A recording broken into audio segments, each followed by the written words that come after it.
All right, so here's Jeremy Curley making the mistake of being honest and transparent and truthful again. I'm sure Twitter and social media will beat him up for it, but that's just keeping it real.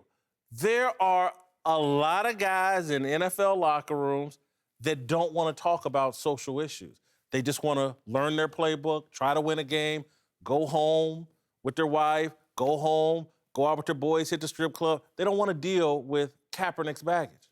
I agree.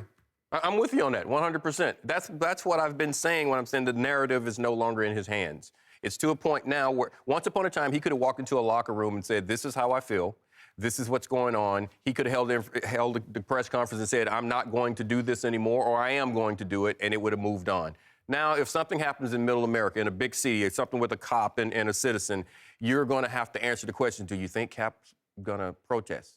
If he does, if he takes a knee, are you going to join him? If you're not going to join him, and whatever side you pick, you end up Michael Vick, okay?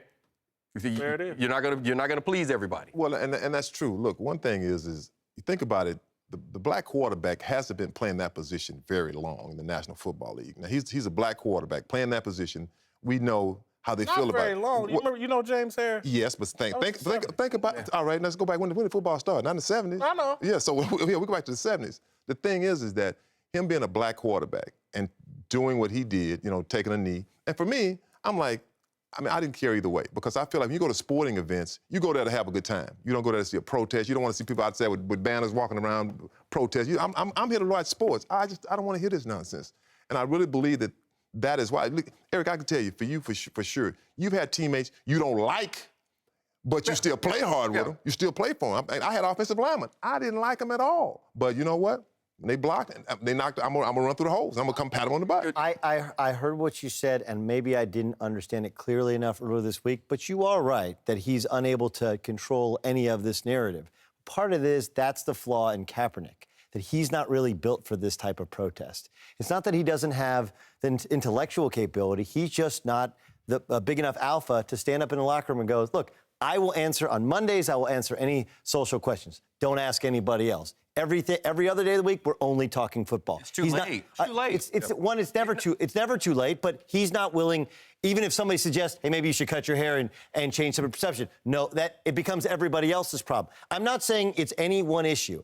Part of it is he's a tough fit as a player because he's a mobile passer. Part of it is, he worked in Chip's system, but doesn't work necessarily in other systems. Does he want to be a starter? Does he want to be backup? Is he willing to take up? There's all these different little reasons, but the point you've made is a good one. Right now, that's spun out of control. He's not willing to stand up even now and say, this is what I want and this is what I can do. It's too late for that. Yeah. It's never too late to be a man. But listen, I heard something amazing this morning from someone who is qualified to talk about NFL quarterbacks, someone who's in the NFL Hall of Fame as a pass catcher. I thought he nailed it. He was talking about Tony Romo and the Dallas Cowboys and their situation at quarterback. But I thought what Shannon Sharpe had to say about the quarterback position in the NFL was perfect. You can't serve two masters, Skip. Either you'll love one and you'll despise the other.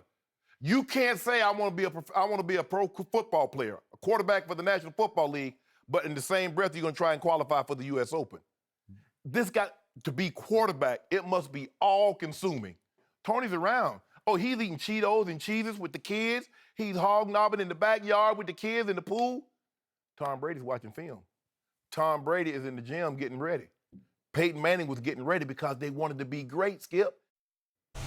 Quarterback is all-consuming. I think he just nailed it. There are people in the NFL who question Kaepernick's commitment to the position and to the game of football, and if it applies to Tony Romo, it should apply to Colin Kaepernick. I love Sharpe, but I've seen Tom Brady at the Kentucky Derby. I've seen Tom Brady's his Instagram on the beach. Hold on. Same as being the front man. No. I'm just saying what I'm trying to say is that he also has a life where it's not all consuming. I'm just saying you can still be all in on your ball, on your work, and then still have other interests. That's all I'm ever saying about that. Now, we started all of this off by saying whether or not his stance would cause a distraction within the locker room. Yes, the media, there's no way to avoid it right now. That's the issue. But I You can't don't say also I can't say he think can't you be can all question in. his commitment? I think it's you know, totally fair. No, I think he's still committed to playing. If he wasn't committed, he wouldn't want to play. He wouldn't be going to want to still play in the National Football League. When you're not committed, you're like, I'm done. You know, Yes. or you just, I'm done with it. Because, first of all, that job is stressful. It's enough. It's pressure every week, especially if you're a starting quarterback, even a backup quarterback. Starting quarterback, the pressure is unbelievable. You got the fans on you. You got your teammates on you. You got the media talking about you. And then you got to protest at the same time. Thank you. Now you want to be the face of a protest movement as well. I thought Shannon Sharp nailed it. I agree with you got to be all in at the quarterback position. It's a great standard.